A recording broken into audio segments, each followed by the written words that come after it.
Aprendimos a querernos, a mirarnos al espejo sin complejos, a decir que no sin culpa, a sentir deseo y no consentimiento, que sí, que no, que tanto.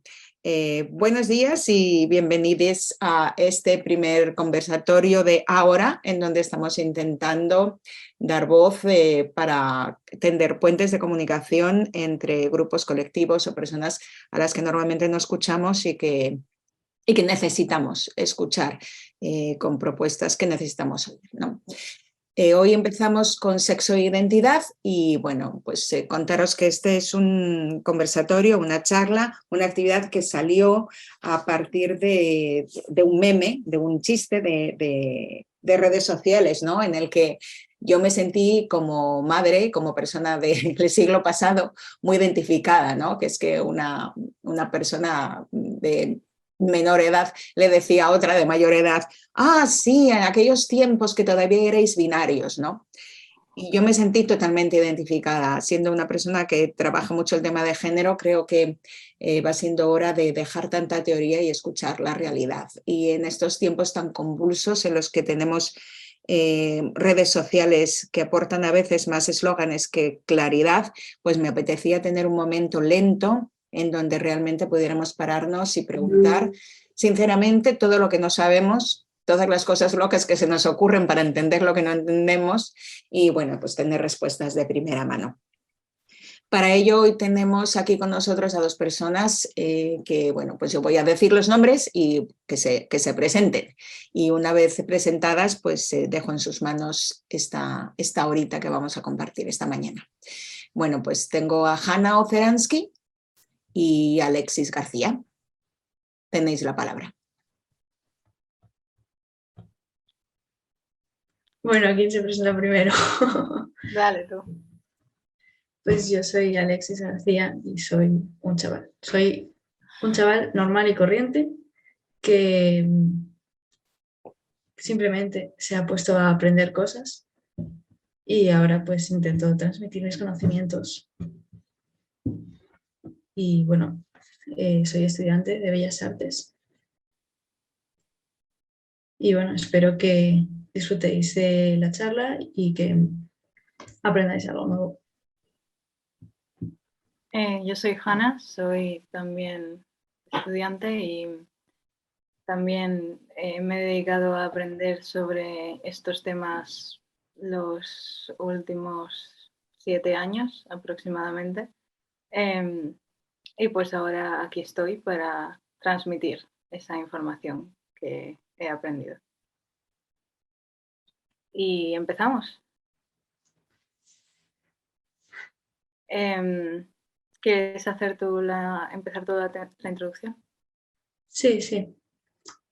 A ver, estamos aquí para aprender sobre realidades de las que no se suele hablar y sobre todo desde una perspectiva joven, porque la gente joven tenemos todavía que esperar, estamos en lista de espera para poder dar nuestra opinión sobre las cosas y necesitamos estos espacios para que todo empiece a fluir más rápido y se empiece ya a avanzar en el discurso, que parece que estamos un poco atascados a veces, siempre con las mismas discusiones, pero estamos aquí para dar un poco de claridad al asunto, porque hay gente que puede que sepa lo básico y no tenga mucho que ampliar, no tenga muchas bases teóricas sólidas para respaldar sus argumentos. Y estamos aquí pues para hacer una pequeña introducción a todo eso. Vamos a tocar pues algunos temas muy interesantes que tienen que ver con el género y la sexualidad desde una perspectiva joven y de cómo nuestra vida como personas LGTB jóvenes ha sido moldeada por ello. Y hemos dividido la charla en varios temas y empezamos por el tema de etiquetas. que es un tema que ha sido muy debatido en los últimos años y que me parece importante tener una perspectiva como alguien que hemos estado mucho tiempo en el Internet. Es una perspectiva que quizás otras personas no tengan. ¿Comienzas tú explicando? Sí, a ver. Las etiquetas son una cosa necesaria, hay consenso en eso, porque desde la gente que nos quiere oprimir, que nos quiere hacer daño, siempre dice que no son necesarias, que porque simplemente no podemos hacer lo que queramos y ya está, porque tenemos que definirlo todo, porque todo tiene que tener una palabra. Y es precisamente porque lo que no se nombra no existe. Si no tenemos palabras para describir nuestras experiencias, ¿cómo podemos hacer notar que nuestras experiencias están siendo atacadas o están siendo ocultadas? Sí, son mucho más que una palabra, son mucho más que una moda. Todas tienen una historia y además lo más importante que nos dan es la oportunidad de formar una comunidad con unos mismos intereses políticos. Las siglas LGTB no siempre han existido, no siempre ha sido un colectivo político, pero desde que en el siglo pasado empezamos a tomar conciencia de lo que nos une, se ha ido configurando este colectivo político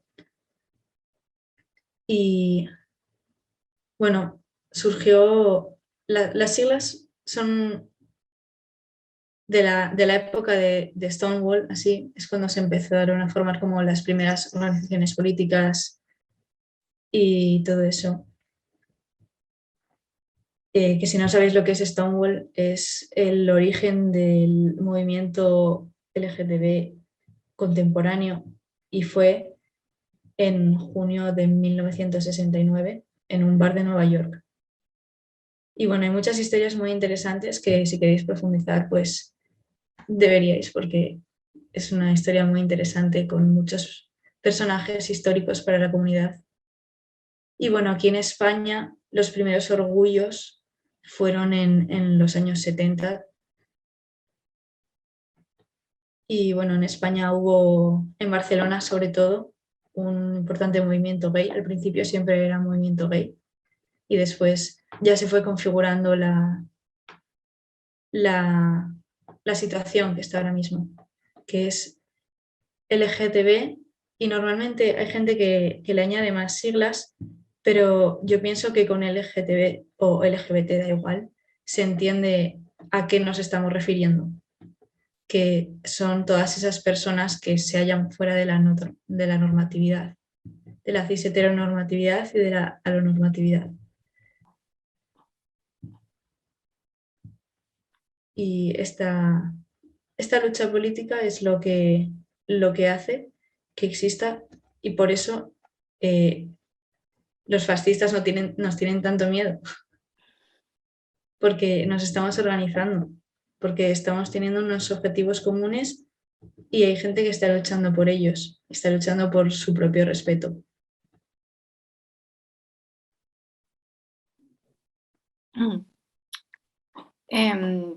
Sí, especialmente como alguien que ha pasado por muchos procesos de cuestionarme tanto mi sexualidad como mi género, como un montón de cosas respecto a mi identidad, las etiquetas me parecen fundamentales porque es eso, ¿no? Si no lo nombras no existe. Y me parece muy importante además tener una etiqueta a la que aferrarte, supongo, en un primer momento. Me parece que después se puede dejar ir esa etiqueta y simplemente vivir, ¿no?, la experiencia de pertenecer a la comunidad LGTB. Pero en un principio, para las personas, especialmente para las personas jóvenes que están empezando a cuestionarse estas cosas, el tener algún tipo de nombre para su identidad es algo fundamental. Y hablando de etiquetas, también queríamos hablar sobre los armarios, ¿no? Y pues esa supuesta salida del armario, em, que durante muchos años bueno, en estos últimos años se ha hablado de ello como algo que no tendría que pasar, ¿no? No tendría que haber un armario en un primer lugar, igual que no lo hay para las personas hetero. Y mientras estoy de acuerdo con ello, no es tan sencillo. Hay muchas personas que se encuentran en situaciones pues, de peligro en su casa si fueran a salir del armario, porque su familia es homofóbica, porque su familia es religiosa a un extremo que no les permite existir, por motivos culturales, porque hay ciertas culturas en las que está mucho más normalizado que en otras. Y por tanto no es tan fácil como simplemente decir la frase de no deberían de existir los armarios y ya está.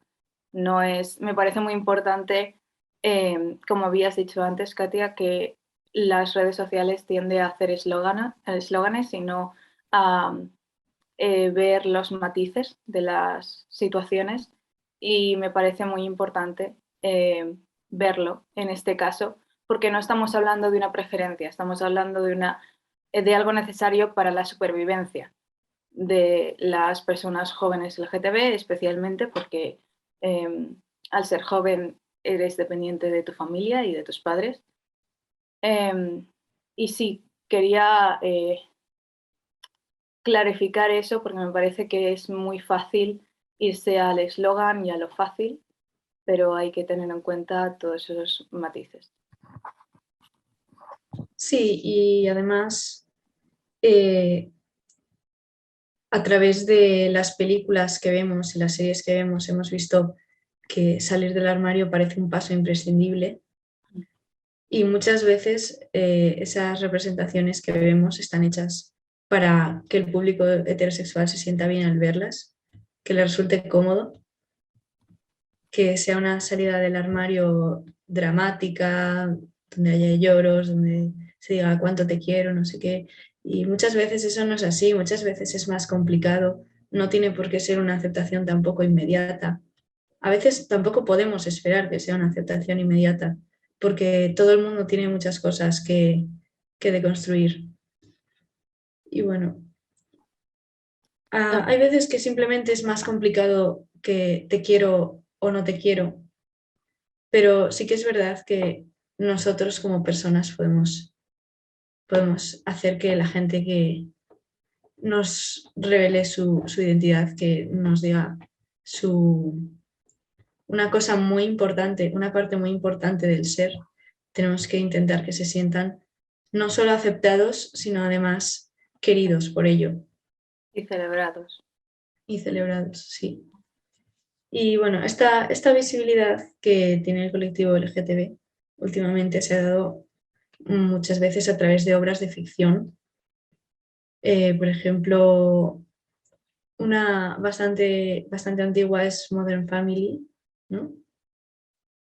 Que ahora vemos cómo se trata a sus personajes gays y podemos decir, pues a lo mejor no es lo más adecuado, pero para lo que nuestra generación no es una representación adecuada, para otras generaciones ha servido para abrir el camino, para allanar el camino, para normalizar que haya una pareja de hombres que simplemente se quieren y ya está.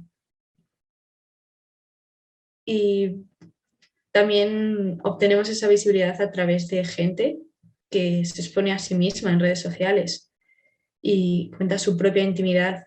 Muchos youtubers que comenzaron pues hablando de su experiencia como personas LGTB y han tenido que abrirse a internet, abrirse a posibles comentarios de odio y más que comentarios, para que haya gente que se sienta identificada y pueda sentirse mejor a través de ellos. Y esto es una gran diferencia generacional, porque la generación anterior a la mía no lo tenía. la mía sí. Y todavía la gente que es más pequeña que yo tiene incluso más referentes que simplemente existen, pueden hacer cualquier otra cosa, no dedican su presencia online a simplemente ser LGTB, sino que son LGTB como, por así decirlo, entre comillas, accidentalmente, casualmente. Entonces, esta especie de boom de la visibilidad está siendo una cosa, tiene su doble filo, pero yo creo que está siendo bastante positivo para las nuevas generaciones. Sí, además hay una cosa de la que especialmente en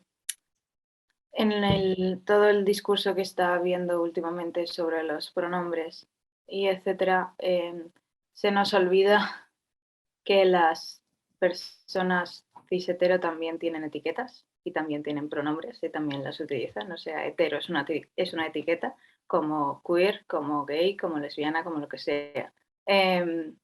Al igual que utilizan también pronombres, como el resto de las personas de la comunidad. Y parece que se nos olvida, ¿no? Que es algo como exclusivamente de las personas queer, que es algo raro, además, que no, y algo nuevo. Que bueno, hablaremos más tarde de la relación entre los géneros que ha habido a lo largo de la historia. Bueno, pasamos a hablar de las etiquetas históricas de la comunidad LGTB. Y bueno, vamos a empezar por gay. Gay tiene su origen en la palabra feliz en inglés y después cambió de significado y pasó de referirse a hombres con pluma, o sea, maricas, lo que antes era un equivalente a marica, pero ahora ya no es un insulto, ahora simplemente se extiende a todos los hombres a los que les gustan exclusivamente los hombres. Y otra etiqueta histórica que se utilizó fue homosexual u homófilo. Homófilo se utilizó bastante antes del movimiento de Stonewall para referirse pues a hombres que se involucran romántica y sexualmente con otros hombres, pero sin darle ese matiz que se puede interpretar como sexual que hay en homosexual, simplemente como apoyo a esa diversidad. Y normalmente se utilizaba con hombres más masculinos o, entre comillas, discretos. Y muchas de estas distinciones entre gay y homosexual que todavía se siguen haciendo, por ejemplo, hay políticos de la derecha que dicen que apoyan a los homosexuales y no a los gays, porque para ellos gay significa hombre afeminado, que es demasiado gay. Y a esta distinción con intención peyorativa se la llama plumofobia. Y después la intolerancia a esa pluma, a el ser sin miedo. Y hay esta distinción hace unos hombres gays más respetables que otros, entre comillas, y esos son los masculinos, los que parecen heterosexuales. Y entramos en una dinámica que afecta a toda la comunidad LGTB, que se llama la política de la respetabilidad. O sea, cuál es el gay respetable y cuál es el maricón. Y esto se da a día de hoy todo el rato. Es más probable que a una persona con pluma no la contraten para trabajos o reciba comentarios indeseados en la calle, en los espacios públicos. Y también pasa con la gente que nos quiere hacer daño, que dice, ves, es que si fueses como él, que simplemente es gay y no lo va contando y no lo va enseñando por ahí, no te pasarían esas cosas o serías más feliz. Y simplemente no es una cuestión de elección, no es una cuestión de elección cómo te sientes al expresarte de determinadas maneras. Hay gente a la que fingir que es masculina o femenina le hace daño y simplemente no puede hacerlo porque es una experiencia drenante que quita las ganas de vivir ser alguien que no eres. Especialmente nos pasa solo con las personas que nos quieren hacer daño, pasa también dentro de la propia comunidad. No eres lo suficientemente lesbiana, no eres lo suficientemente gay, no eres lo suficientemente X. Hay un montón de invalidación, ¿no? No eres lo suficientemente válido. Se habla mucho de eso dentro de la propia comunidad, lo cual es irónico porque se supone que tendríamos que estar apoyándonos entre nosotros, ¿no? Contra ese odio, pero bueno, pasa. No todo el mundo tiene la misma educación y las mismas ganas de tal. Y bueno, ahora vamos a hablar sobre ¿qué se dice? ¿Bisexual o pansexual? Es la preguntita, porque hay gente que hace unos años, bastante recientemente, empezó a utilizar la etiqueta pansexual como bisexualidad premium, bisexualidad mejorada, como bisexualidad que no excluye a la gente trans ni a la gente no binaria y cosas así. Y es hora de matizar porque eso no es verdad. Bisexual es la etiqueta que se utiliza desde hace más tiempo y al principio se solapaba con la etiqueta intersexual. En plan, al principio de todo se utilizaba para hablar de la gente que tenía características sexuales al nacer que podían ser una combinación entre hombre y mujer, pero después acabó adoptando este otro uso para que veamos un poco cómo fluyen las palabras que se utilizan y cómo cambia el lenguaje.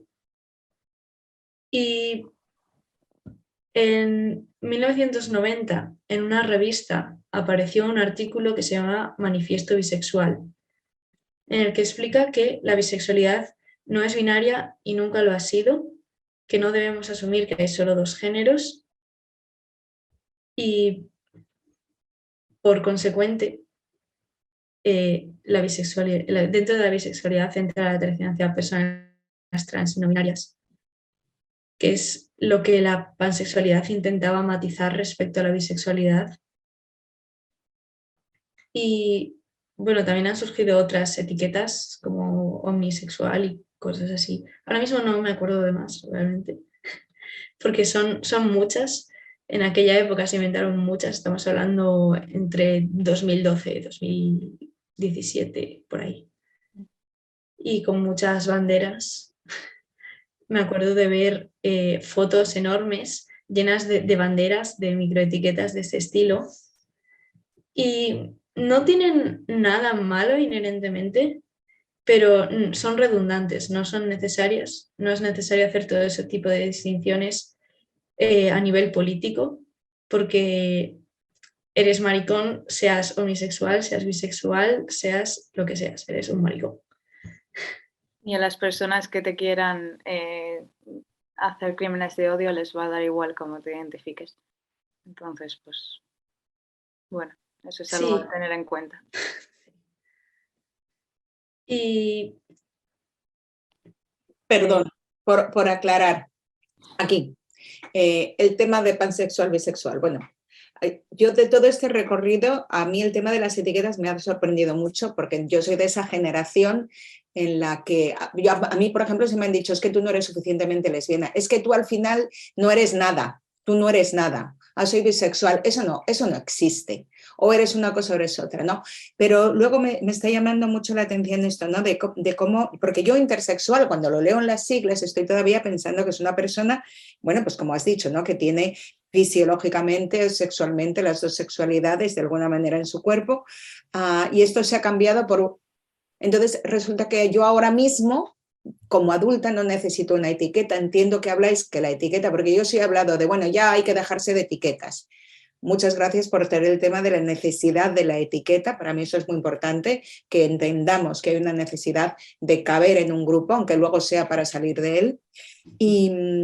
Y lo que acabáis de decir dos cosas que me he perdido ahí un poco, que es, por una parte, bueno, pues sexual, bisexual, salieron muchas etiquetas, pero luego eso no es importante porque a la hora de meterse con nosotros o de la lucha política, haría falta quizás una etiqueta común. Ese es el resumen. ¿Cuál es lo que vosotros sentís al respecto de esto? Para la gente que no es, que no tenemos una etiqueta, digamos, ni hetero, ni lesbiana, ni gay, ni carné de nada. Bueno, a ver, para ello en inglés se utiliza el término queer, que me parece una palabra muy bonita, que engloba... En inglés significa solo las sexualidades no heterosexuales, pero en español se utiliza como conjunto, como prácticamente sinónimo de la comunidad LGTB. Se utiliza como persona no cis heterosexual. Y a mí me gusta mucho esa palabra porque lo engloba todo muy bien. Porque queer en inglés significa diferente. Y yo creo que, o sea, una cosa no niega a la otra. Me parece muy importante las etiquetas, me parece que son necesarias. Y también me parece que por muy necesarias que sean y por mucho que te puedan servir en un momento, eso, lo que dije antes, a la persona que te vaya a oprimir le va a dar igual cómo tú te identificas. Al final se trata de una cosa más de si tu manera de existir es reaccionaria o no lo es, ¿no? Y si las otras personas pueden ver que perteneces a la comunidad o no. O bueno, o se lo dices, vaya. Pero normalmente la gran mayoría de los crímenes de odio que yo he visto han sido por visual, más que otra cosa. Sí, y además un apunte más sobre la palabra queer, y es que aquí en España hay gente que la está volviendo a utilizar como insulto. O sea, queer era una palabra reapropiada y que ahora las TERF están utilizando como insulto, en plan los queer, que no sé qué, no sé cuánto, que quiere hacer una ley para que los niños de 8 años hagan no sé qué cosa. Y la están volviendo a utilizar como insulto. Y Sí. bueno, esa. Bueno, con eso se puede relacionar que también lo tenemos apuntado como tema, la reapropiación de insultos en la comunidad LGTB, que es un tema. ¿Quieres desarrollar tú, Alexis?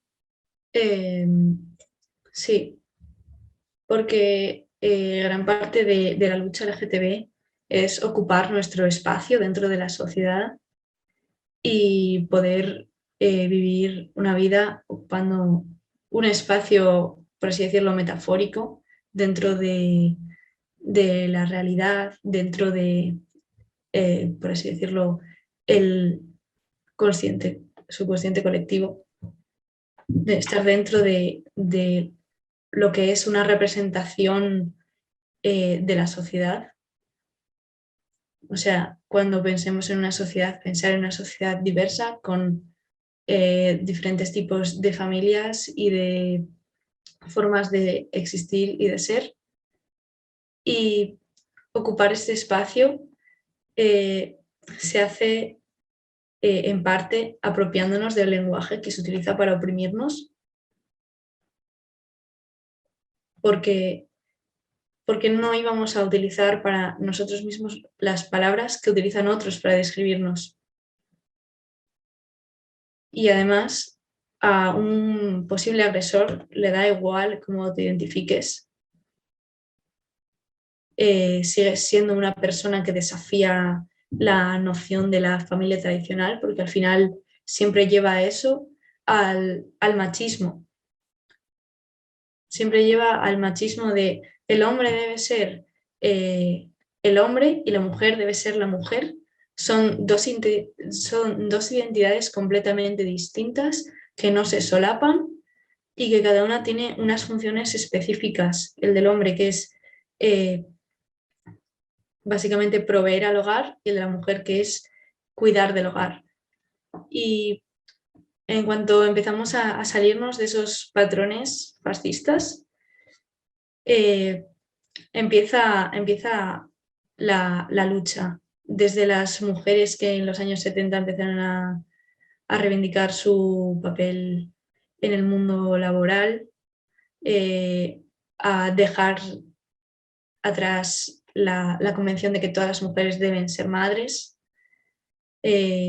la salud sexual de la mujer y también la existencia de las personas que no son hombres o mujeres, o que dejan de ser hombres o dejan de ser mujeres, que viven su sexualidad de una manera que no encaja con esta noción cerrada de familia, pues eres un maricón, lo siento. Seas lo que seas, identifiques como te identifiques, como seas una persona que no entra dentro de los estándares de lo que debe ser un hombre, eres un maricón. Como seas una chica muy masculina o que no es dentro de lo que debe ser una mujer, eres una bollera, lo siento, no hay manera de cambiarlo. Y si te ven muchas pintas raras, igual eres un travero, aunque no lo seas. Luego un apunte de una cosa que supongo que si no estás absolutamente consumido por el internet como estamos Alexis y yo, no conocerás, que es una cosa, creo que empezó en América, con los conservadores de América, que están completamente convencidos de que las personas queer tenemos una agenda de que vamos a acabar con el matrimonio nuclear y con la familia nuclear, y que estamos completamente organizados para acabar con ello, lo cual es muy absurdo, ¿no? Porque simplemente estamos tratando de existir, pero sino un apunte de las cosas que dicen sobre esta comunidad, que es un poco... Y otra cosa rara que se han inventado los conservadores de allá es una conspiración de que secretamente todo el mundo es trans. En plan, todas las personas famosas son trans por su fisiología, por su fisionomía, por los rasgos de la cara. En cuanto te sales un momento de el ideal de belleza femenino, a lo mejor eres trans. Si tienes la nariz grande o la barbilla un poco más prominente, pues a lo mejor... Bueno, es todo un sinsentido realmente. O sea, es inventarse cosas por inventarse cosas. Sí. Y esta parte está un poco más enfocada hacia las agresiones. Pues el acto de ser y performar una expresión no normativa de género o sexualidad es peligroso. No solo en cuanto a agresiones físicas o verbales en la calle, sino también pues, te puede llevar a mayores niveles de pobreza, de aislamiento. Mucha gente LGTB es víctima de suicidios, de asesinatos sociales y mucha más, tiene muchos problemas de salud mental, mucha ansiedad, mucha depresión.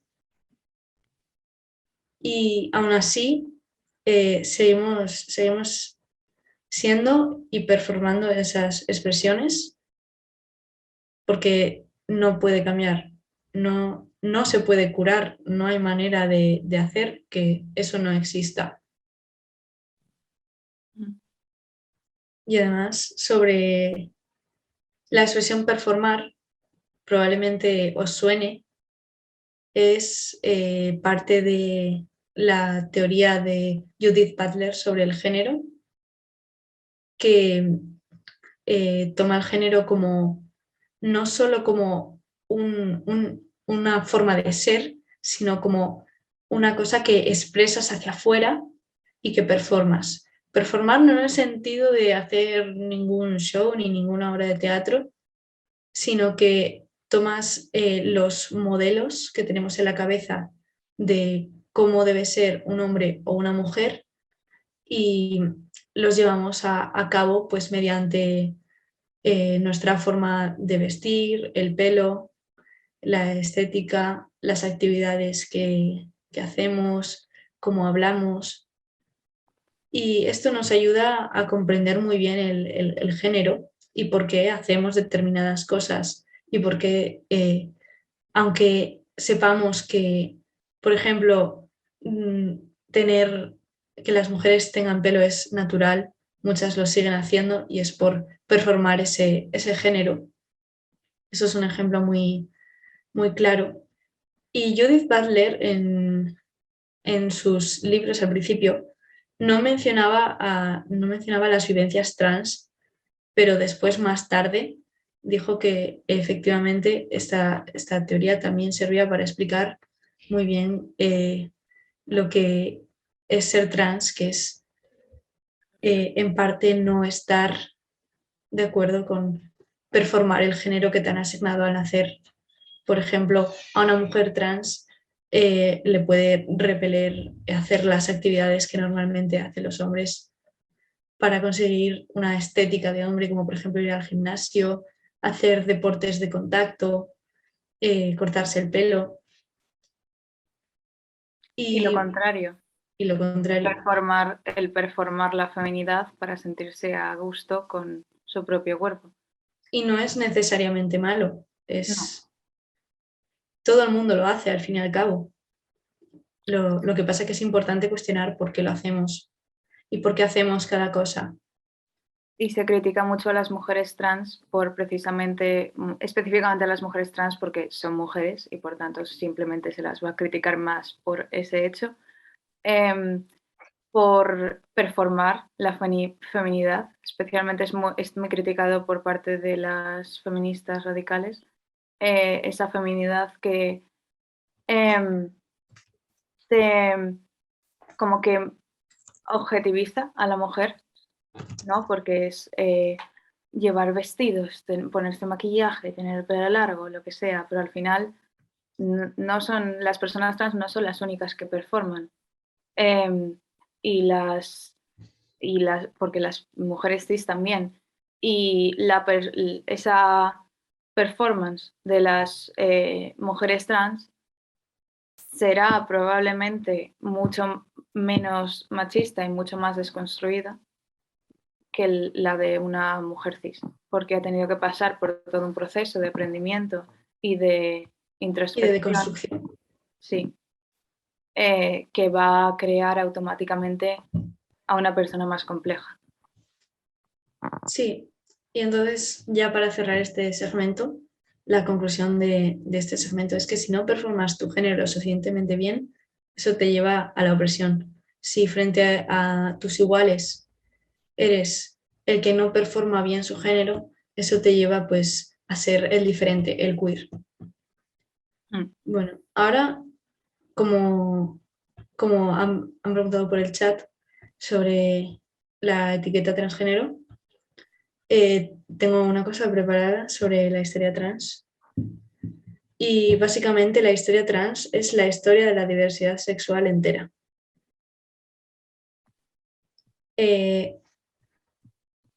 Esto es una pequeña recolección de un vídeo de una youtuber que se llama Mia Madler, que habla sobre la historia de la transfobia.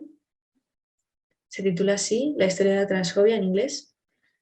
Y hace una broma que es: todo empieza con la caída del Imperio Romano de Occidente.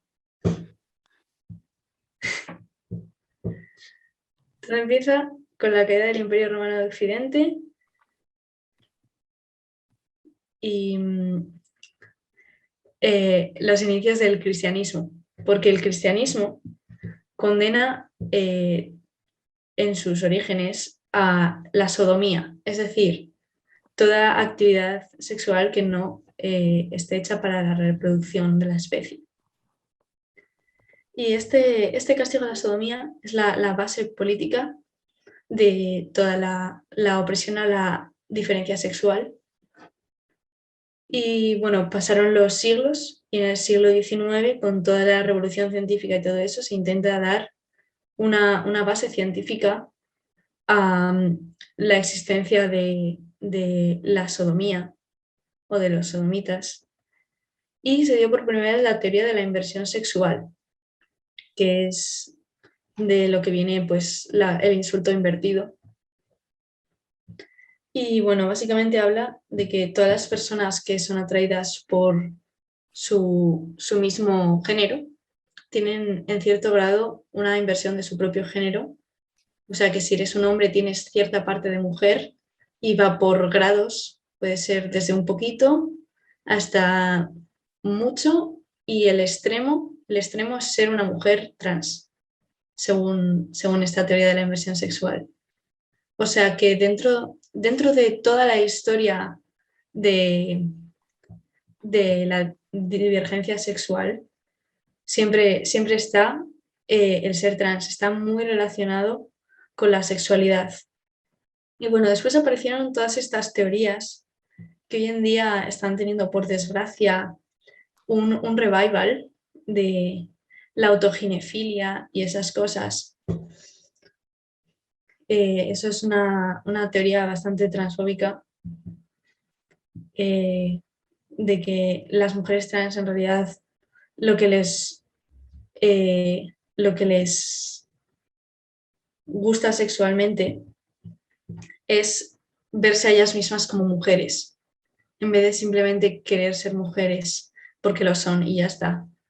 Entonces salieron todo ese tipo de teorías junto a la inversión sexual para intentar dar una base científica y psicológica a la transexualidad. Pero en cierto punto de la historia se dieron cuenta de que, porque todo esto era con el objetivo de curarlas, de curar a la gente gay con torturas, electroshock, todas esas cosas. Y en la Alemania de Weimar comenzó la primera clínica que no intentaba curar la transexualidad, sino que intentaba que los pacientes trans se sintiesen cómodos con su propio cuerpo. Y así es como nacieron pues las cirugías. Perdón. Y ahí comenzó pues la medicalización de ser trans. Si antes era una psiquiatrización, ahora era una medicalización. Y eso lleva a crear la etiqueta de transexual. Pero después, posteriormente, cuando empezaron pues a darse tratamientos a la gente trans que no lo recibía, se la empezó a llamar transgénero en vez de transexual. Y ahora mismo la etiqueta que se utiliza es transgénero y no transexual, por la sencilla razón de que ahora tenemos más conocimientos sobre lo que es y lo que no es ser trans.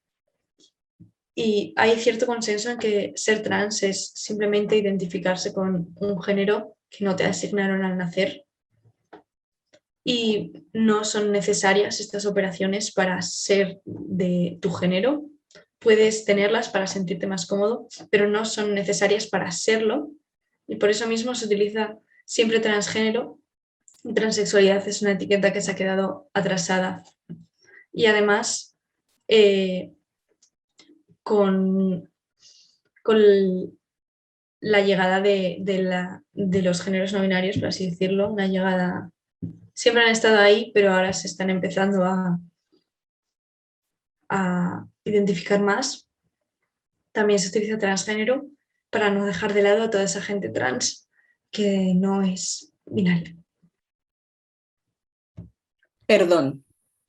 Entonces, yo vengo escuchando hace un sexual es la persona que que no se identifica con su cuerpo y quiere cambiar su cuerpo. Tú me estás diciendo que todo esto está equivocado, ¿no? Yo solamente te cuento. Y transgénero es la persona que no está de acuerdo con los mandatos de género y decide performar otro género porque no se siente bien. Pues yo, por ejemplo, si no me siento bien siendo femenina y decido ser masculina, pero estoy contenta yo con mis tetas y mi coño y todas las características sexuales, por decirlo brevemente. Y tú nos estás contando que no. Transgénero es todo el mundo, transexual se usaba porque se medicalizaba la gente y el término concreto sería transgénero, y esto abarca no solamente a las personas que se sienten en un entorno binario del otro género, sino todas las personas que no se sienten, es decir, transgénero sería todas las personas que no, que yo, por ejemplo, siendo mujer, me gusta mi cuerpo de mujer, me siento mujer, soy una mujer y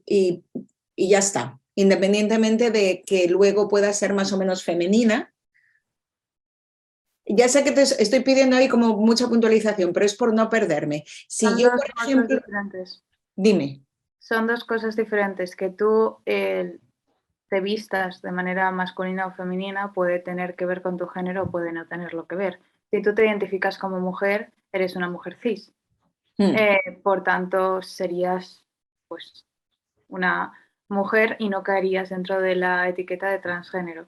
Pero si, por ejemplo, no te identificaras con ser una mujer y vistieras de otra manera o siguieses vistiendo femenina, da igual, entonces sí que caerías dentro de esa etiqueta porque trans se está utilizando como un término paraguas para todas las personas no cis.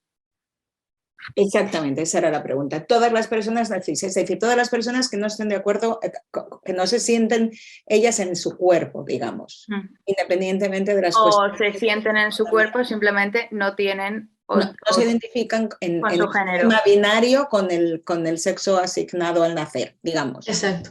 Venga, gracias. Sí, y además una puntualización. Sí, sí. Aquí muchas puntualizaciones, todas. Leslie Feinberg era activista. Luego hablo de bueno, sí, murió hace unos años y utilizaba todos los pronombres. Pues bueno, ella siempre se identificó como persona trans por precisamente no ser mujer y además no performar ser una mujer. Y siempre ella decía, puedes estar más o menos de acuerdo con esto, que las personas que desafían al género ya tienen cierta cualidad de ser trans, precisamente porque desafían esas nociones binarias. Tú puedes estar más o menos de acuerdo, pero bueno, es una cosa que con ciertos matices me parece muy interesante, porque realmente hasta qué punto todo el mundo es cis. Hasta qué punto todo el mundo se identifica con todos los estándares de lo que es ser su género y todo el mundo performa todo el rato su género. Entonces tenemos aquí una pequeña contradicción, que es que podemos ser cis como categoría política, pero es muy difícil ser absolutamente cis. Claro, yo aquí, cuando yo hacía los talleres de género y sexualidad, me da igual para adultos, para familias, en institutos o con gente de sindicatos, yo me identificaba como queer porque ni mi sexualidad ni mi performación de género se correspondían con solamente relaciones heterosexuales y solamente cosas femeninas. Entonces yo me definía como queer, lo que evidentemente ya hemos comentado, queer ha sido mal utilizado. Lo que me estás diciendo es que yo entonces ahora mismo sería trans, en el sentido de que no performo, o sea, no estoy de acuerdo con el binarismo, pero yo me siento mujer. Yo ya sé, me estoy centrando en esto, pero no por hablar de mí, ¿no? Sino por aclarar un poco también al resto de las personas que están aquí, porque de repente nos va a llegar, en nuestro caso somos mayoritariamente madres o educadoras, y nos va a decir y nosotros no vamos a saber de qué nos están hablando. Entonces, si yo antes era queer, es decir, si yo performo no específicamente o exclusivamente femenino, y tengo relaciones con personas de distintos sexos, binarias, no binarias, me da lo mismo. Pero estoy de acuerdo con mi cuerpo, no soy trans, da lo mismo, porque también puede ser que dé lo mismo. Quiero decir, a mí me puede dar un poco igual la etiqueta, pero... Sí, es eso, la etiqueta. Tú puedes realmente identificarte como trans si te sientes bien con tu cuerpo y te sientes parcialmente bien con tu género, Pero siempre no parcialmente. completamente. ¿Cómo? Pero no completamente Pero bien no con tu completamente, género. no, yo completamente para nada. Yo Pues completamente para nada. Y a mí me gustaría dejar de pensar en binario, me cuesta bastante, pero bueno, para mí en principio las personas no tienen por qué ser binarias. Y yo tampoco me identifico como binaria como tal, pero sí me identifico con mi cuerpo, que es a lo que voy, que es que yo como sí, mujer estoy muy contenta con mis cosas. pero También. eso es otro tema aparte. O Eso es sea, es otro tema Vale, aparte. Lo que vale. yo transmentalismo. lo que intentaba decir es que ser cis es muy difícil porque es una exigencia muy grande. Sí, Lo de estar siempre de acuerdo 100% con tu género. muy bien. Hay una teoría que es el transmedicalismo, que básicamente es que piensa que las personas trans tienen que medicarse, cambiar su cuerpo, etcétera, para ser trans, ¿no? No sirve simplemente con identificarse con la etiqueta de trans, sino que tienes que hacer algún cambio. Yo, por supuesto, no estoy de acuerdo con esa teoría porque me parece absurda,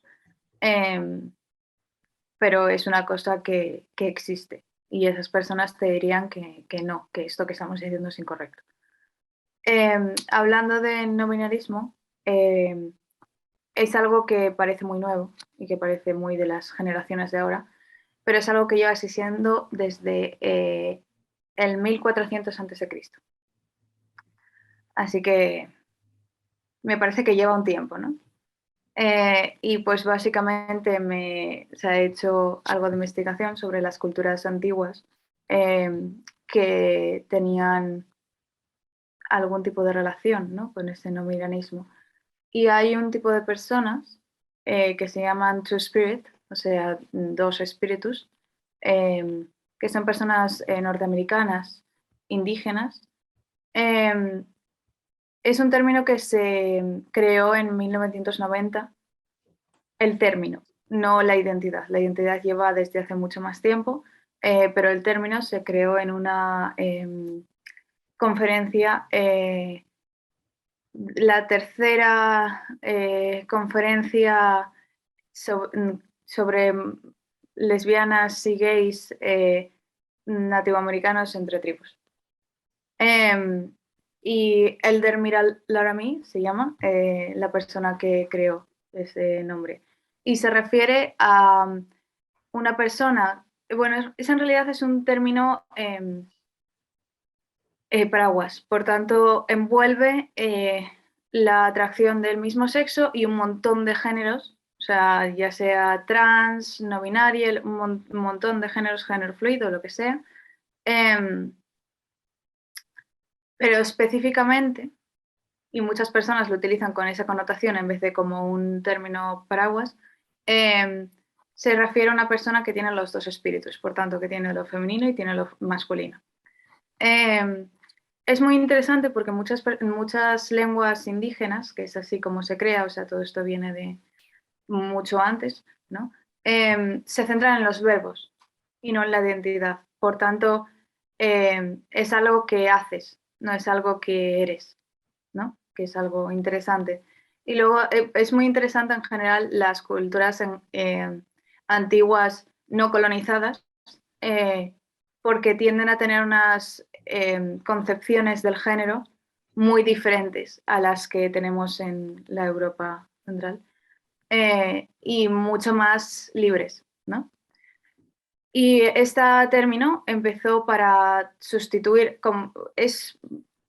bueno, lo que habíamos hablado de todos estos términos que reapropiamos, ¿no? Pues esto, en vez de reapropiar, cambiaron la palabra, que era verdage, que era por los franceses que les estaban colonizando.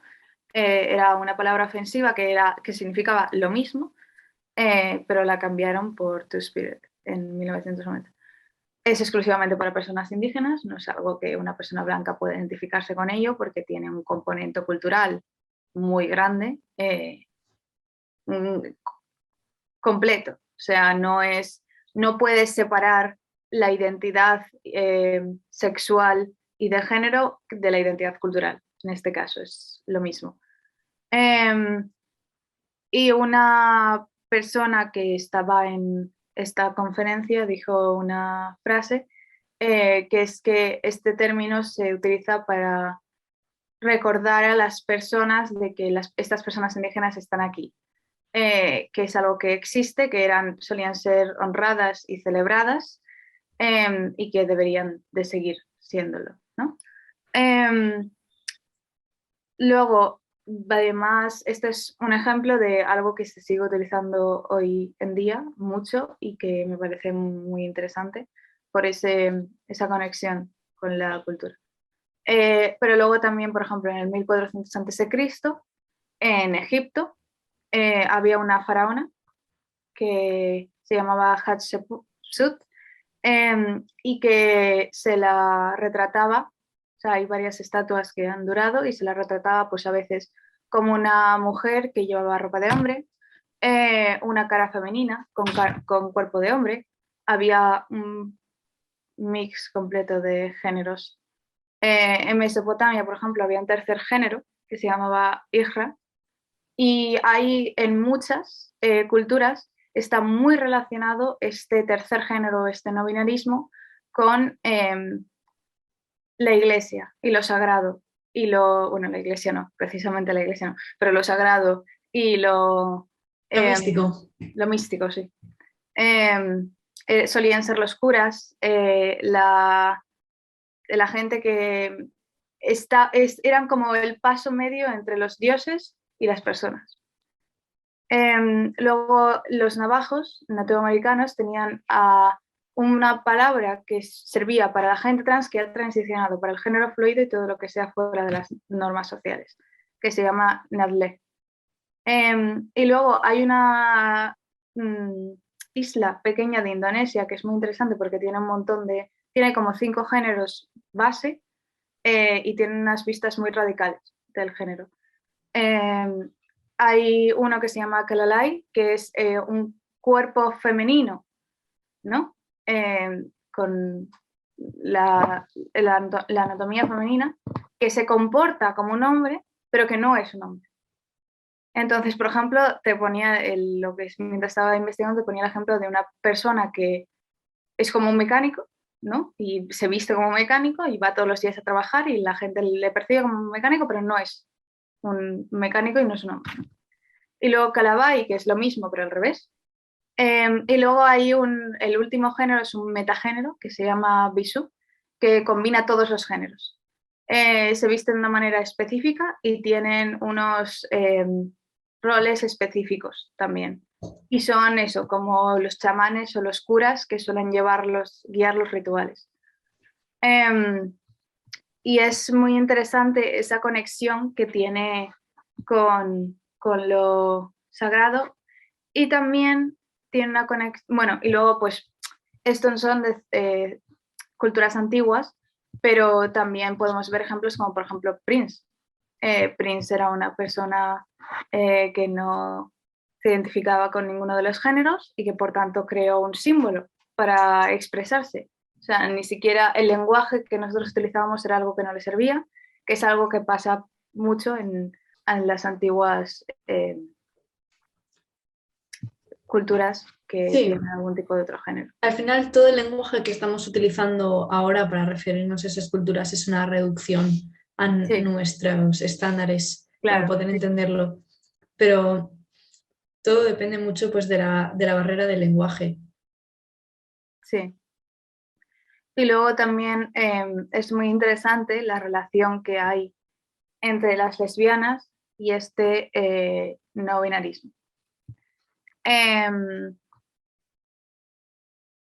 Automáticamente una persona que se identifica como lesbiana va a tener una ruptura con los esquemas tradicionales de el género, porque la gran mayoría de estos esquemas se revuelven alrededor del hombre y de lo que el hombre quiere, lo que el hombre, sí, el hombre heterosexual, lo que el hombre quiere, lo que el hombre desea, ¿no?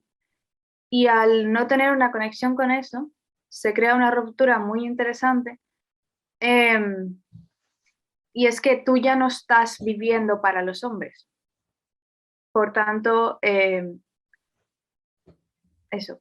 Siempre ha sido un sitio para la no conformidad de género, ha estado completamente unido desde el principio de que se empezó a hablar del lesbianismo, especialmente por, aquí tenemos que aclarar algún tipo de, o sea, de terminología, que son butches and femmes, son dos tipos de lesbianas. Butch es una lesbiana, pues el típico marimacho, ¿no? Que se llama muy masculina, que se viste con ropa masculina, etc. Y una femme, pues es todo lo contrario. Y a lo largo de toda la historia hemos visto mucho este tipo de relaciones en repetición de una mujer muy masculina y una mujer muy femenina. Y toda esta intersección entre el no binarismo y el lesbianismo comienza como una manera de que las mujeres lesbianas puedan sobrevivir. ¿Por qué? Empiezan a identificarse como hombres, no porque realmente se identificaran como hombres, sino porque era la única manera de que podían tener relaciones con mujeres y expresar su género de una manera cómoda. Eso se ha ido desarrollando hasta el día de hoy y en el día de hoy ya no hay esa necesidad, ¿no? Obviamente, pero se ha mantenido, que es curioso. Y esa no conformidad y esa masculinidad es algo que se ha mantenido. Y otra cosa que hay que aclarar es que los pronombres no son iguales al género. Yo puedo tener, yo por ejemplo, yo utilizo todos los pronombres, ¿no? Es algo que no me importa qué pronombres utilice la persona conmigo, me da igual. Yo podría seguir identificándome como una mujer cis y utilizar todos los pronombres. Por tanto, hay muchas lesbianas hoy en día que utilizan pronombres masculinos, pero eso no significa que sean hombres, porque son dos cosas completamente separadas. Eso es algo que hay que tener claro. Pero esa masculinidad sigue ahí. Simplemente es una masculinidad sin la presencia de los hombres. Sí, y además no es una masculinidad que emule la del hombre, sino que es una masculinidad en sí misma. Y la feminidad tampoco es una feminidad normativa, es una feminidad pues exagerada, cambiada, invertida. Sí. En eso, y cuando hablaba de estas mujeres que tenían que identificarse como hombres para poder existir, también había muchas leyes contra el drag, pero en ese momento, aunque existían, eran de los pocos sitios, los bares de drag, de gays, los pocos sitios en los que estas lesbianas podían ir y realmente sentirse a gusto, ¿no? Con ese género. Y estoy hablando de los años 40-50, 1940-50. Y estaba haciendo investigación para esto y encontré una frase que me pareció muy importante, que es que las lesbianas de hoy seguimos siendo ejemplos históricos. O sea, las lesbianas de hoy seguimos siendo ejemplos históricos. Tendemos a pensar que lo histórico es solo pues, ¿no? Lo que ha pasado, pero realmente estamos creando historia activamente. Por tanto, no es que simplemente hayan existido las lesbianas que no están de acuerdo con ese género tan femenino, sino que seguimos existiendo y eso también es importante tenerlo en cuenta. Es muy interesante que una vez en cuanto te cuestionas o identificas que eres lesbiana, tu identidad de género automáticamente es algo que Tampoco asumes. sí, y que empiezas a cuestionarte. Porque, ¿por qué vas a intentar, por qué vas a identificarte de una manera y performar de una manera que atrae al género que no te interesa?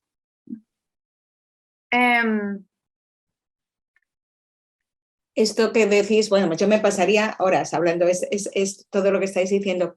Solamente os hago una pequeña llamada de atención porque son las 12:15 y no sé, yo me puedo quedar otro cuarto de hora feliz, no sé cómo estáis el resto o si esto da para mucho. A mí todo lo que estáis diciendo ahora me parece la caña, porque es verdad que como cuando tú te arreglas, por poner un ejemplo concreto, cuando tú te arreglas y quieres gustarle a un tío, pues te pones unos tacones, te pones los tetes así, bueno, esos típicos, ¿no?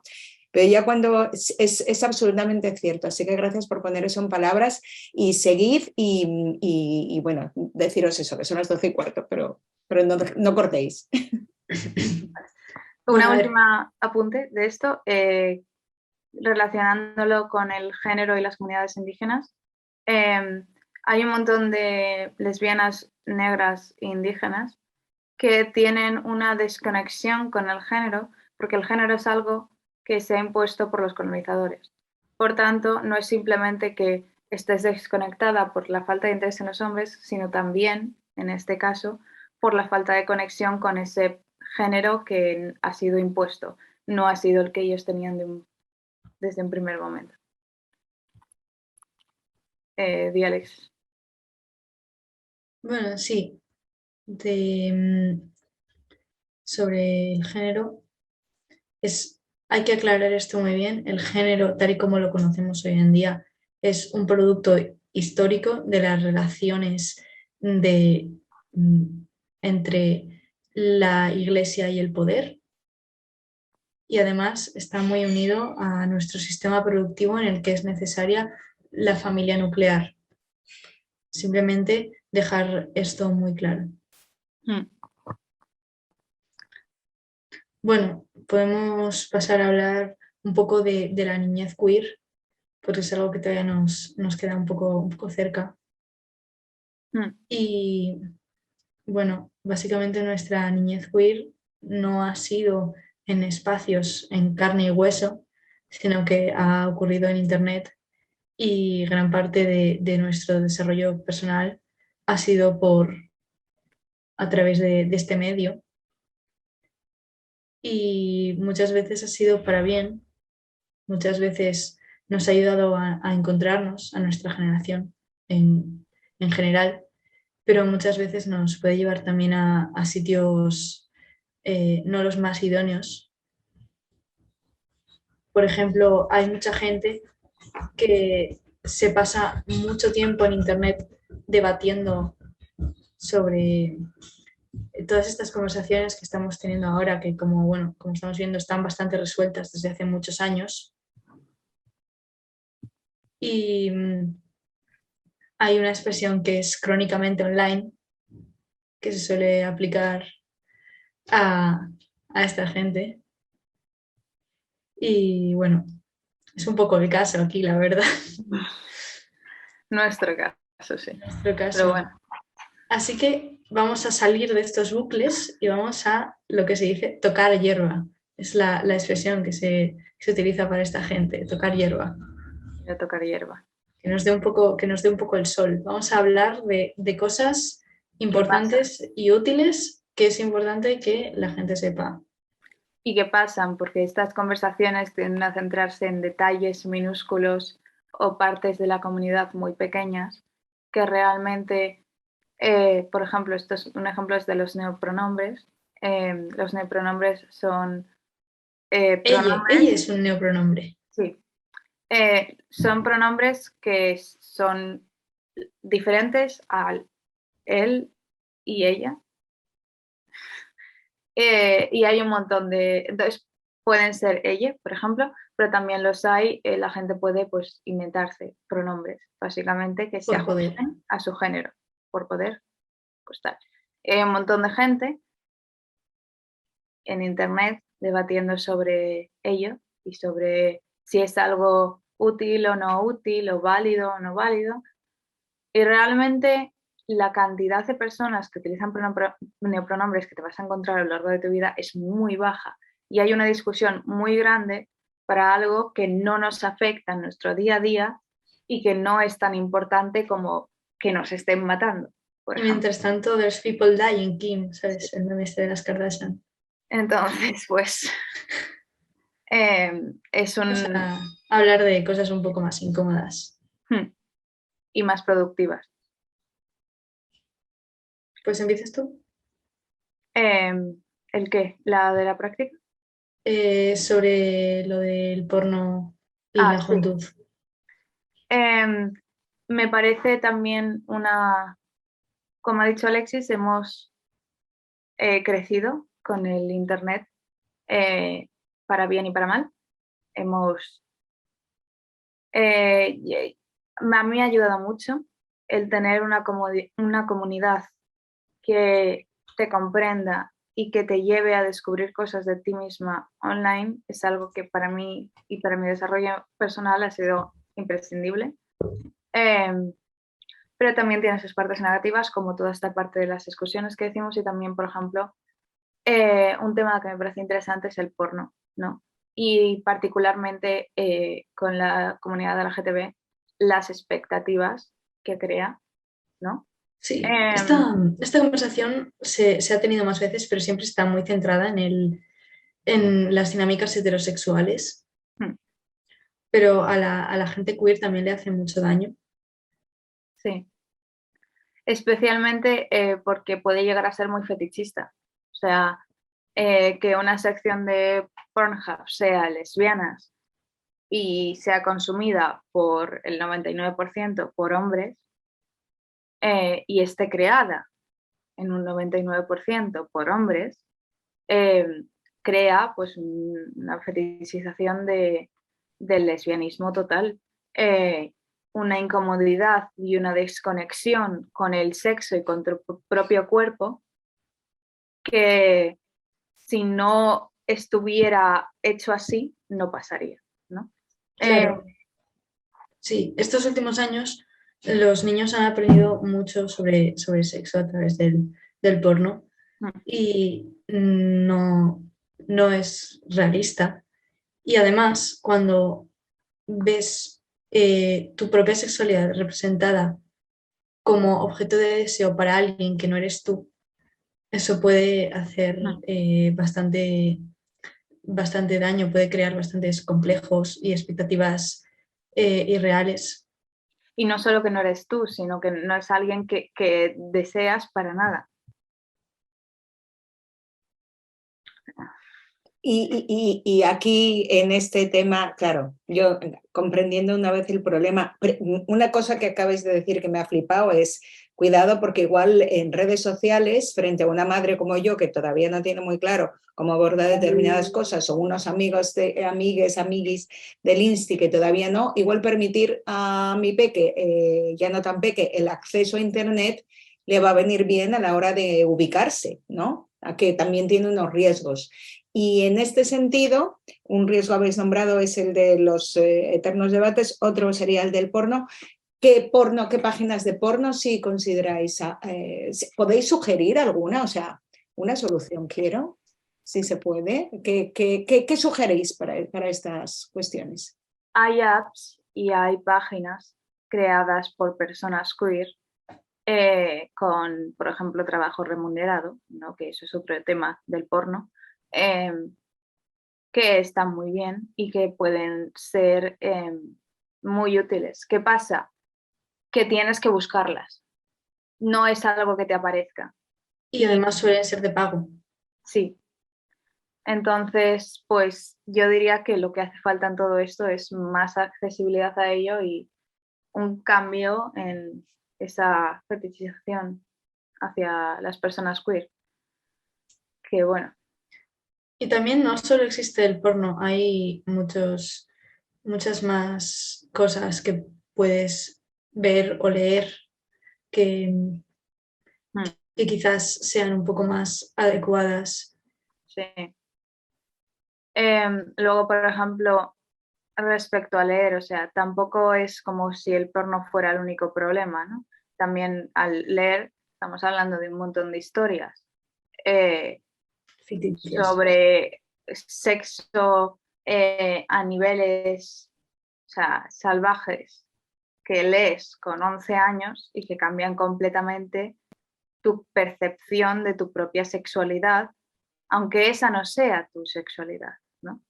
o sea una diferente. Pero el ver y el leer algo tan violento que se supone que tienes que desear puede afectar mucho. Sí, y además, los niños van a abrir internet, van a encontrar material sexual y lo más importante es hablar con ellos Sí, sobre lo que es bueno y lo que no. sí. Lo importante en este caso es la educación que le puedas dar a tus hijos con respecto al sexo, que no sea un tabú, que tampoco se muestre como un glorificado, mitificado, porque eso también es un problema, que se ve como algo pues muy lejano o Y muy muy necesario. inaccesible.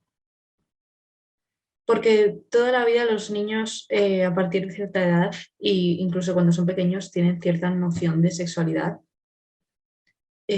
Naturalmente, muchos de ellos tienden a querer saber cosas sobre el sexo y sobre su propio cuerpo. Y es una cosa normal, pero que necesita un acompañamiento porque vivimos en una sociedad muy cruel hacia los niños. Sí, o sea, no es tanto limitar el acceso a Internet, porque yo creo firmemente que si alguien quiere acceder a algo, accederá, o sea, y especialmente los niños, sino quizás explicar lo que encuentren cuando busquen. Y sí, lo mismo, crear un ambiente seguro para hablar de ello. Sí. Hannah rescató una frase de un podcast, que es un podcast en inglés, pero traducido al español sería: ¿cómo se supone que los adolescentes tienen que explorar su sexualidad mientras desarrollan su propia noción de la política? ¿Cómo pueden expresar deseo y crecer en una sociedad pedófila que violenta a las chicas y chicos, y además con el posible viaje adicional de encontrarse dentro de esta divergencia, dentro del queer?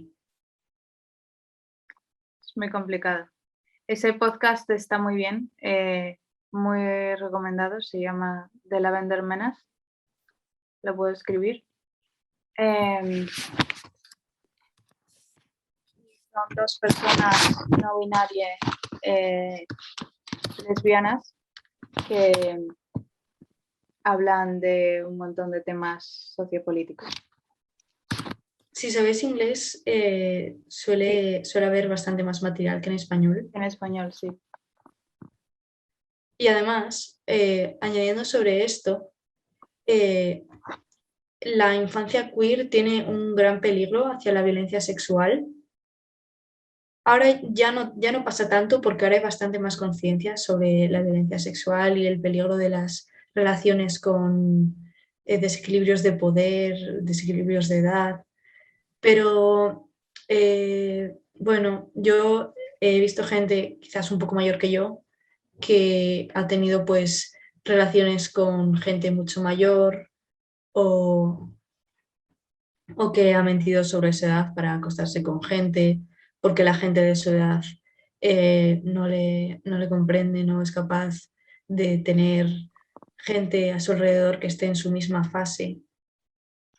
Un Y, tema, bueno, sí, termina. y eso pues crea cierto peligro a relacionarse con gente que no debe, a hacer cosas que no son adecuadas para la edad.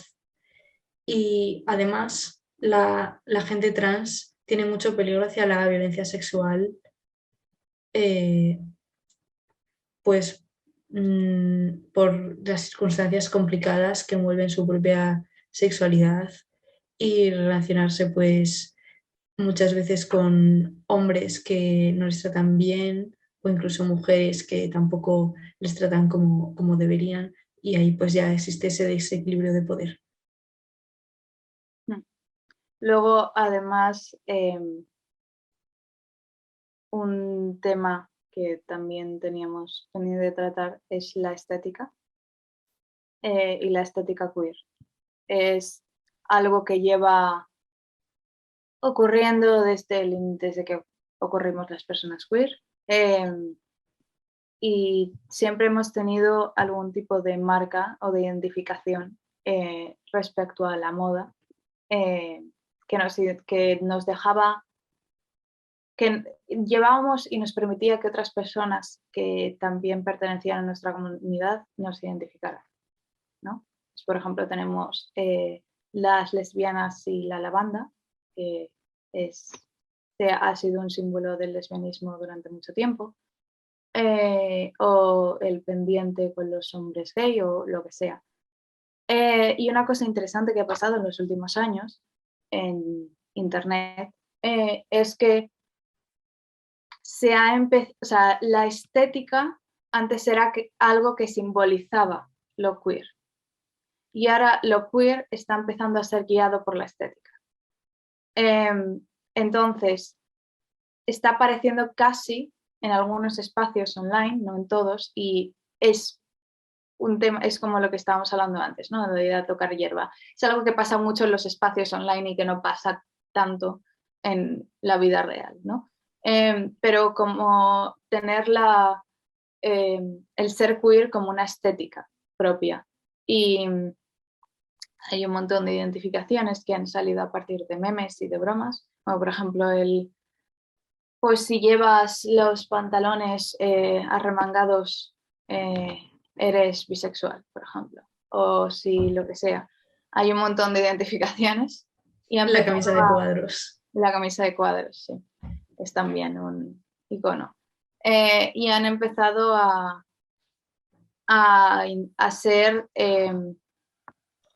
asociarse exclusivamente con eso.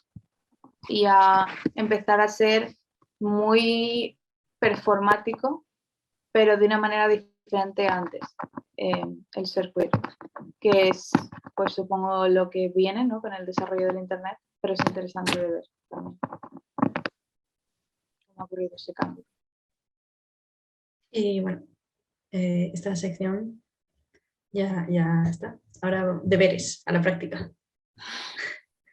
Deberes. No, pero bueno, es importante hacer un ejercicio de reflexión interna, de cuestionar nuestras propias etiquetas, aunque sean normativas, porque heterosexual y cisexual también son etiquetas. Entonces es bueno pensar un poco en nuestra propia normatividad y cómo nos ha afectado, que ha hecho que nos diferenciemos un poco de la gente queer, si somos cis heterosexuales. Y también es importante porque así pues, nos permite conocer más de nuestras propias opresiones, incluso porque aquí la mayoría de personas son mujeres y ser mujer tiene mucho que ver con ser LGTB en cuanto a cómo nos trata el patriarcado. Y pues además de para notar nuestras diferencias y respetar más a la gente que es diferente a nosotros, también para unirnos más.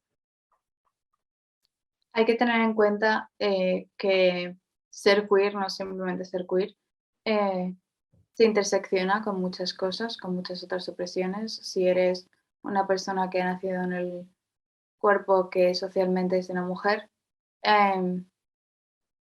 y además eres queer, se intersecciona el machismo y pues la homofobia.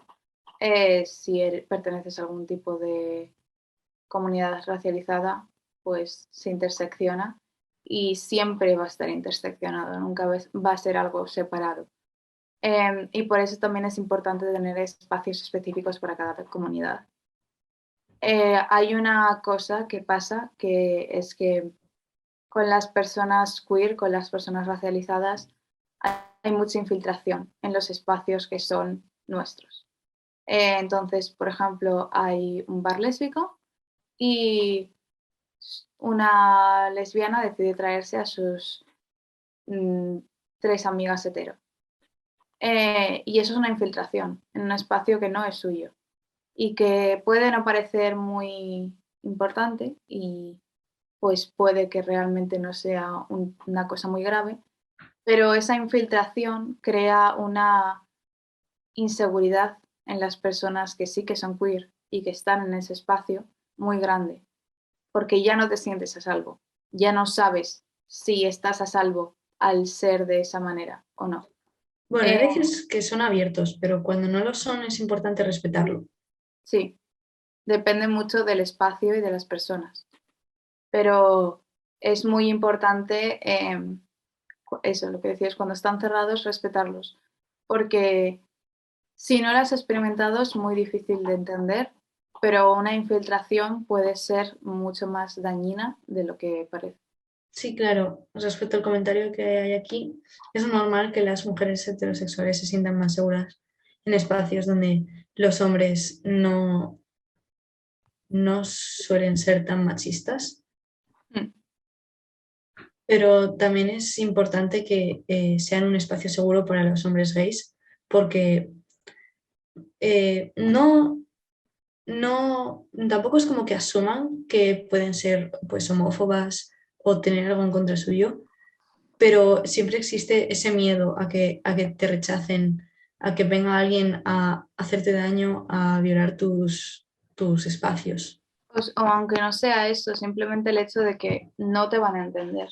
Y si es un espacio que está hecho para el entendimiento entre las personas, pues no es algo en lo que pertenezcan. Una cosa muy importante de la comunidad LGTB es que es una comunidad, porque ser queer te aísla mucho de las personas a tu alrededor y te hace sentir muy solo. Entonces esa comunidad y ese apoyo es fundamental. Y si no está o está infiltrada, vuelve ese aislamiento. Yo voy a preguntar una cosa porque bueno, pues mi hija tiene ahora 12 años, seguiría siendo un referente, aunque solamente sea para decirme que no, para muchas cosas, pero llegará un momento en el que no, ¿no? Y yo recuerdo el otro día en la Noche Blanca que salimos y pasamos por un sitio que estaba todo lleno de gente muy hetero, de chavales, ¿no? Que ya se ve y se quiere ver representada. Y bueno, quizás por lo que decías, Alexis, ¿no? El tema de que ya solamente como mujeres sabemos que sufrimos una serie de opresiones, que estamos enfrente de un sistema machista violento de poder. Y entonces yo siempre pienso, para mí, no lo digo en voz alta, porque ¿para qué? Pero digo, por Dios, que no sea de las que vienen aquí, ¿no? En el sentido de asumir todas esas violencias, estar conforme con ella, que eso es una opinión y que no quiero ponerla encima de ella, ¿no? Pero más o menos sí creo o quiero creer que en algún momento dado ella va a decir, asumir esto es violento contra mí, ¿no? ¿Qué hago ahora? ¿Qué hago ahora? Es decir, en un momento en el que yo, su madre, no voy a servirle, me estáis diciendo en redes sociales encuentras comunidad, ¿qué se hace a nivel, cómo podemos? Y esto es una pregunta complicada. ¿Cómo podemos, como adultos, ya seamos madres, padres, educadores, cómo podemos, aparte de decir estoy aquí, te apoyo, ¿qué podemos hacer o qué podemos proponer o qué podemos, o qué? Educaros. Esto Educaros estamos haciendo. sobre qué es y que no solo qué es, sino también cómo afecta a las personas. Y educaros. O sea, el entendimiento yo creo que es la clave aquí. Sí, El sentirse comprendido y el sentirse y celebrarlo también. O sea, está muy bien normalizar las cosas. Eso lo habéis dicho antes, celebrarlo. ¿A qué os referís con esto?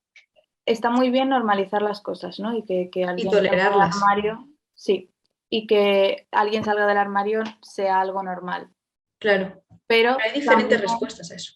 sí, pero una de las respuestas es celebrarlo y tener algo como, me alegro un montón que me lo hayas podido decir y de que hayas descubierto esto, celebrar esa identidad, que es algo que no hacemos mucho porque estamos muy metidos en eso de normalizar, pero que a mí me parece que es también muy importante, porque no Sí, se hace.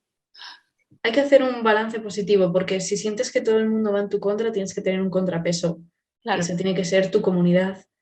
Y que tu claro. comunidad te diga, estoy muy orgulloso de ti porque hayas llegado a estas conclusiones, es una cosa muy importante que no todo el mundo tiene. Y respecto a la educación, yo tengo una hermana de 15 años y pues ya va teniendo pues sus experiencias y sus amigas con chicos y todo eso. Y yo siempre le insisto mucho en que tenga el listón alto, que no se conforme, que se merece relaciones satisfactorias, no solo con los hombres, sino también con sus amigas, y que es muy necesario poner los puntos sobre las íes, porque muchas personas en cuanto les das la mano, te cogen el brazo. Entonces es importante que aprendan, sobre todo las chicas jóvenes, a establecer barreras, a establecer líneas en el comportamiento. Que si dicen no quiero que hagas esto, sea definitivo, que sea asertiva.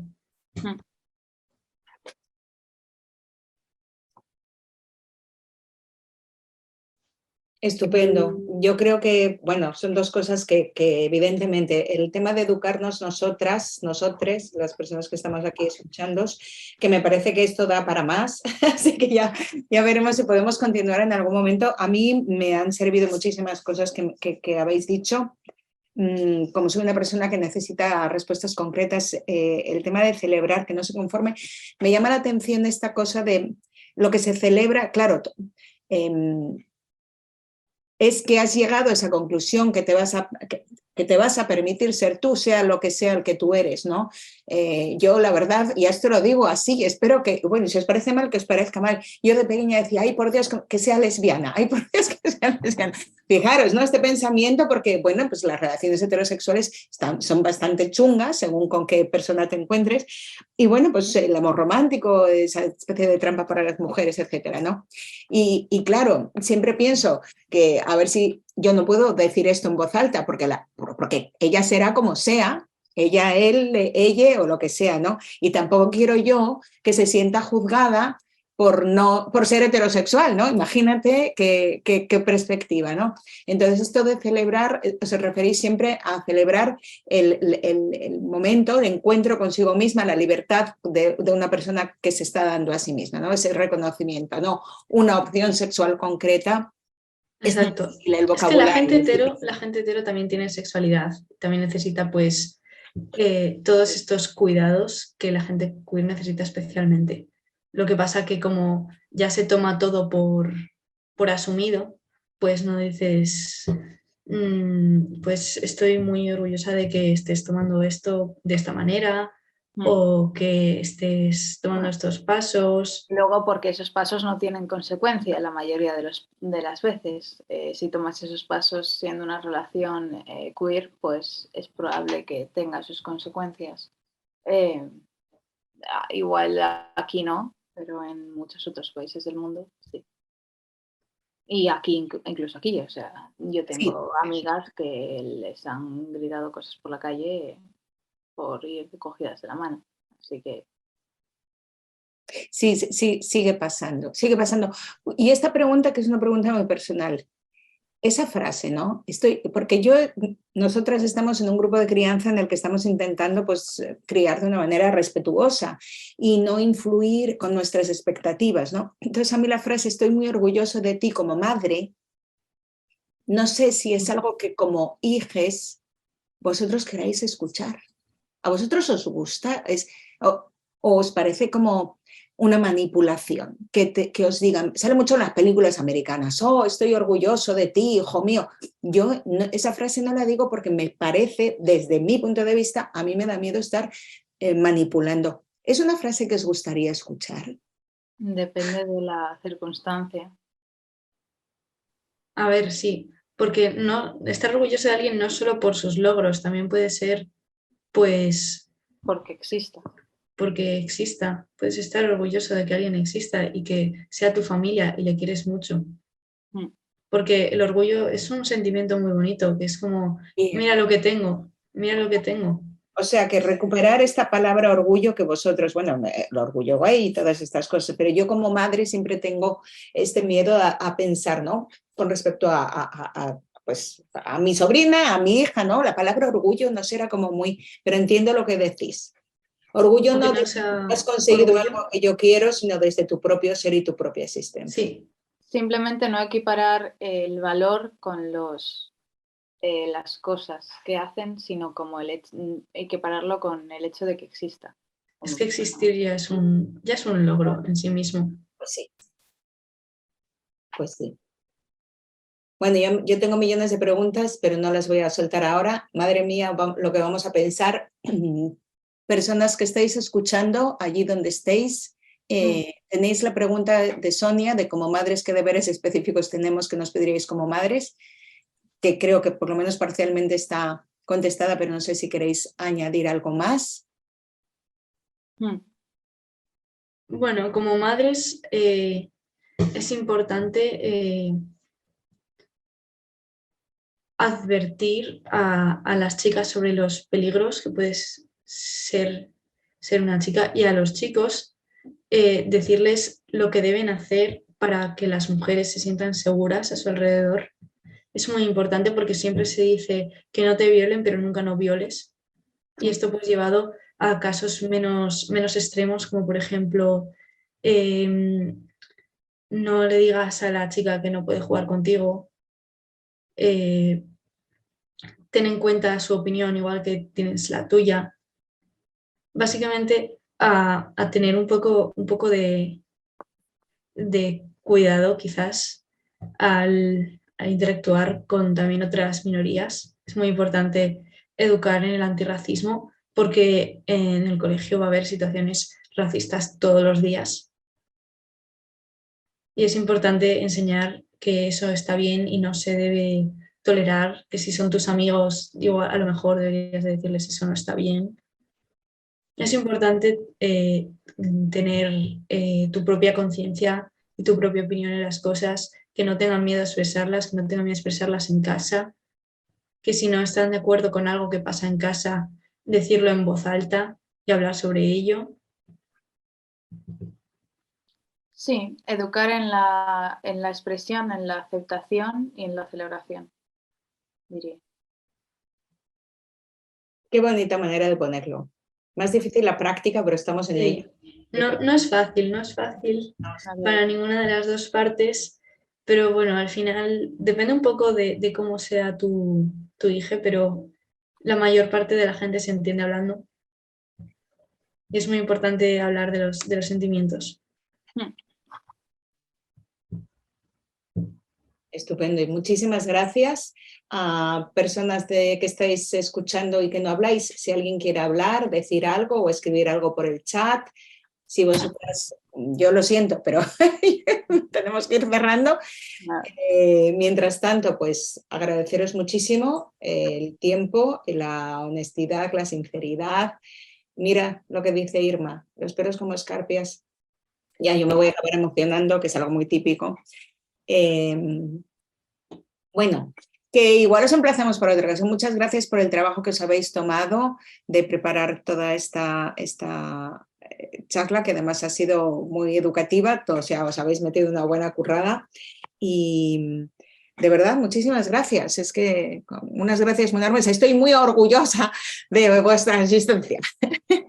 No, bueno, era un chiste interno, pero de verdad, muchas gracias y qué bien tener personas que estáis dispuestas a hablarnos y a dejarnos aprender de vosotras, que me parece fundamental.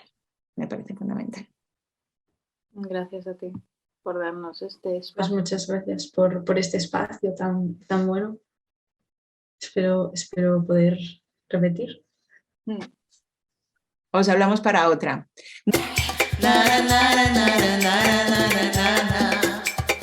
3, 2, 1.